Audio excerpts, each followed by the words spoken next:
اگر اس جنگ میں جو الائز ہیں وہ صدام کو ہٹانے میں کامیاب ہو جائیں تو کیا ان کی جنگ جو ہے جسٹیفائڈ ہو جائے گی یا نہیں؟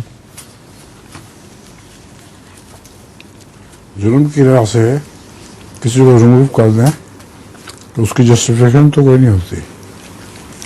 جسٹیفیکیشن تو اپنے ملک والوں کے لیے ہوگی.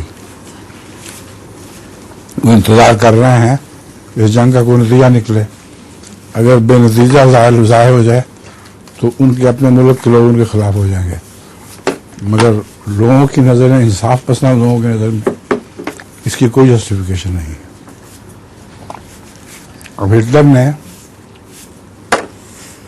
جو یہودیوں کو مغلوب کر لیا تھا، کوئی اس کی جسٹیفیکیشن تھی؟ آج تک خود یہودی اور دوسرے سارے شور میں چاہ رہے ہیں کہ کوئی جسٹیفیکیشن نہیں تھی. تو غالب جب کسی پہ آ جائے کوئی قوم تو جسٹیفیکیشن نہیں ہوتی، بس ایک زبردستی ہے، ڈھینگ ہے.